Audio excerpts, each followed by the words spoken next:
यंदाच्या लोकसभा निवडणुकीच्या निमित्तानं राज्यात सर्वाधिक चर्चेत राहिलेला लोकसभा मतदारसंघ म्हणजे सांगली लोकसभा मतदारसंघ। आघाडीतून हा मतदारसंघ नेहमी काँग्रेस पक्षाच्या वाट्याला राहिल्याने यंदा देखील या मतदारसंघाची उमेदवारी आपणालाच मिळणार असे गृहीत धरत काँग्रेसचे विशाल पाटील हे या लोकसभेच्या निवडणुकीच्या तयारीला लागले होते। त्याच निमित्ताने त्यांनी या मतदारसंघातील आपले दौरे देखील वाढवले होते। परंतु ऐनवेळी महाविकास आघाडीतील ठाकरे गटाने आपली कोल्हापूरची हक्काची जागा ही काँग्रेस पक्षाला दिल्याने त्या बदल्यात सांगली लोकसभा मतदारसंघावर त्यांनी आपला दावा केला। अशातच महाविकास आघाडीमधील काँग्रेस आणि ठाकरे गटांच्या नेत्यामध्ये सांगलीच्या जागेवरून कोल्ड वॉर चालू झाल्याचं आपल्याला पाहायला मिळालं। एकीकडे काँग्रेसचे राज्यातील नेते हा मतदारसंघ आपणाला मिळावा यासाठी प्रयत्न करत असताना दुसरीकडे मात्र ठाकरे गटाने या मतदारसंघातील इच्छुक उमेदवार चंद्रहार पाटील यांना आपल्या पक्षात घेत त्यांना या मतदारसंघाची उमेदवारी देखील जाहीर करून टाकली। त्यामुळे राज्यातील काँग्रेसचे नेते हे ठाकरे गटावर प्रचंड नाराज झाले। त्यानंतर महाविकास आघाडीमध्ये बरेच दिवस काही अलबेल नसल्याचं दिसून येत होतं। तर दुसरीकडे काँग्रेसचे इच्छुक उमेदवार विशाल पाटील आणि आमदार विश्वजित कदम हे वेळोवेळी काँग्रेस तसेच महाविकास आघाडीतील ज्येष्ठ नेत्यांची भेट घेत या मतदारसंघाची उमेदवारी ही काँग्रेस पक्षालाच मिळावी यासाठी सर्वतोपरी प्रयत्न करत होते। परंतु ही जागा आम्ही लढणारच यावर ठाकरे गट सुरुवातीपासून ठाम होता।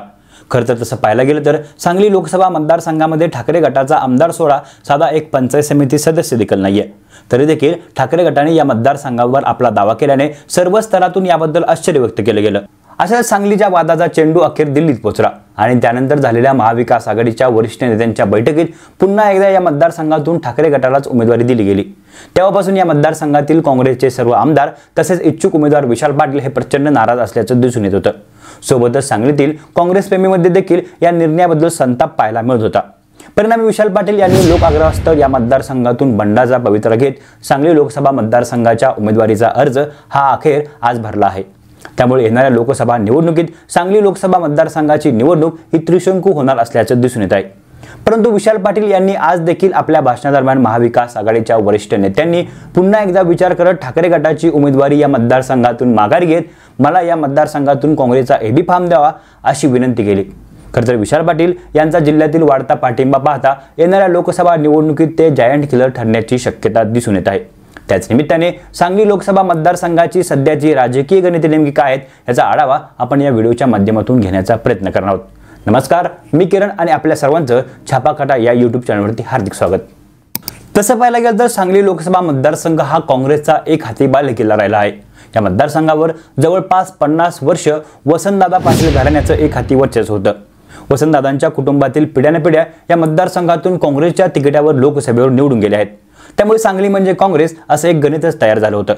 परंतु 2014च्या लोकसभा निवडणुकीत या मतदारसंघातून भारतीय जनता पार्टीने दादा घराण्याला धक्का देत हा मतदारसंघ आपल्याकडे घेतला।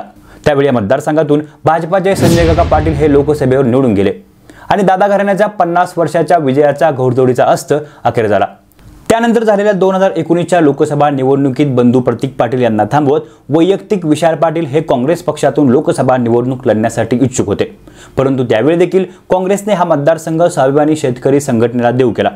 त्यावेळी विशाल पाटील यांनी या मतदारसंघाची निवडणूक ही स्वाभिमानी शेतकरी संघटनेच्या तिकिटावर लढली, परंतु त्या निवडणुकीत ते पराभूत झाले।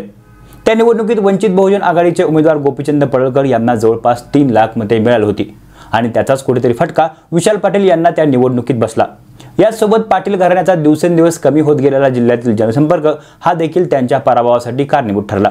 अशातच येणाऱ्या लोकसभा निवडणुकीत पुन्हा एकदा विशाल पाटील हे लोकसभेच्या तयारीला लागले होते। जिल्ह्यात तयार झालेल्या भाजप विरोधी वातावरणाचा फायदा यंदाच्या निवडणुकीत हमखास आपणाला होईल याचा अंदाज विशाल पाटील यांना आला होता। त्यामुळे यंदा त्यांना आपल्या विजयाची खात्री होती।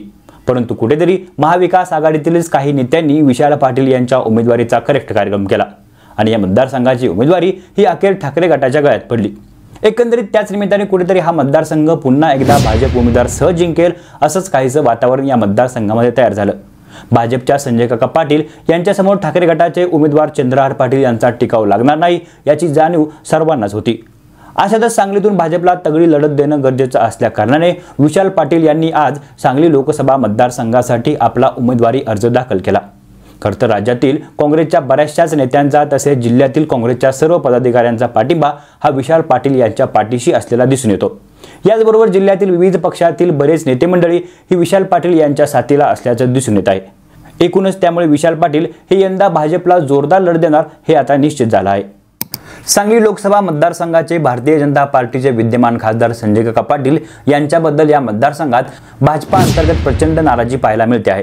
सांगली जिल्हा भारतीय जनता पार्टीचे अध्यक्ष पृथ्वीराज बाबा देशमुख यांनी तर गेल्या 2 दिवसापूर्वी आपली नाराजी ही स्पष्टरित्या बोलून दाखवली आहे। याचबरोबर भाजपच्या जिल्ह्यातील बऱ्याच आमदारांचा संजय काका यांच्या उमेदवारीला अंतर्गत विरोध होता। सोबतच याच मतदारसंघातील खानापूर आटपाडी विधानसभा मतदारसंघाचे सेनेचे स्वर्गीय आमदार अनिलभाऊ बाबर आणि संजय काका पाटील यांच्यातील राजकीय संघर्ष तर संपूर्ण जिल्ह्याला श्रुत आहे। अशातच महायुतीचा घटक म्हणून बाबर यांचे चिरंजीव भाजपच्या साथीला असले तरी देखील वैयक्तिकरित्या मात्र बाबर यांना मानणारा मतदारवर्ग हा विशाल पाटील यांच्या पाठीशी उभे राहण्याची शक्यता दिसून येत आहे। याचबरोबर जत विधानसभा मतदारसंघाचे भारतीय जनता पार्टीचे माजी आमदार विलासराव जगताप यांनी तर भाजपला रामराम ठोकत विशाल पाटील यांना आपला पाठिंबा जाहीर केला आहे। तर तासगाव कवठेमंकाळ विधानसभा मतदारसंघाचे माजी आमदार अजितराव घोरपडे यांनी देखील विशाल पाटील यांना आपला पाठिंबा जाहीर केला आहे। याचबरोबर स्वर्गीय आमदार आर पाटील यांना मानणारा गट देखील विशाल पाटील यांच्या पाठीशी जाण्याची शक्यता आहे। तर या मतदारसंघातील काँग्रेसचे दोन्ही आमदार हे या अगोदरच विशाल पाटील यांच्या पाठीशी खंबीरपणे उभे असलेले दिसून येत आहेत। सोबतच सांगली मिरज महानगरपालिकेच्या भारतीय जनता पार्टीच्या बऱ्याचशाच नगरसेवकांनी यंदा आपण विशाल पाटील यांच्या पाठीशी उभं असल्याचं स्पष्टरित्या सांगितलं आहे। या सर्व घडामोडीमुळे कुठेतरी येणाऱ्या लोकसभा निवडणुकीत सांगली लोकसभा मतदारसंघातून विशाल पाटील यांचं पारडं जड दिसून येत आहे। एकंदरीत विशाल पाटील यांचा गेल्या 5 वर्षातील मतदारसंघातील जनसंपर्क हा कमी असला तरी देखील भारतीय जनता पार्टीचे खासदार संजय काका पाटील यांच्याबद्दल देखील मतदारांमध्ये कमालीची अस्वस्थता दिसून येत आहे। त्यामुळे काकांपेक्षा विशाल बरा असं वारं सध्या सांगली लोकसभा मतदारसंघात वाहू लागल्याचं दिसून येत आहे। याचबरोबर ठाकरे गटाचे उमेदवार चंद्रहार पाटील यांची या मतदारसंघात वैयक्तिकरित्या काही ताकद दिसून येत नाही। सोबतच ठाकरे गटाला मानणारा मतदारवर्ग देखील अगदी नगण्य दिसून येतो। एकंदरीत याच गोष्टीचा फायदा यंदाच्या निवडणुकीत विशाल पाटील यांना होताना दिसणार आहे। खरं तर सांगली लोकसभा मतदारसंघातून ठाकरेने दिलेला उमेदवार चंद्रहार पाटील यांचा पराभव होणं हे जवळपास निश्चित आहे। त्यामुळे फक्त लढाई राहते ती विशाल पाटील आणि संजय काका पाटील यांच्यामध्ये। अशातच येणाऱ्या लोकसभा निवडणुकीत सांगलीकर आपली साथ ही कोणत्या पाटलांना देतील हे पाहणं महत्त्वाचं आहे। एकूणच येणाऱ्या लोकसभा निवडणुकीत सांगली लोकसभा मतदारसंघामध्ये परिवर्तन होत विशाल पाटील हे या मतदारसंघाचे खासदार होऊ शकतील का, याबद्दल आपल्याला काय वाटतं हे आपण आम्हाला नक्की कळवा। आणि हा संपूर्ण व्हिडिओ जर आपल्याला आवडला असेल तर या व्हिडिओला शेअर करायला आणि चॅनलला सबस्क्राईब करायला विसरू नका। तोपर्यंत धन्यवाद।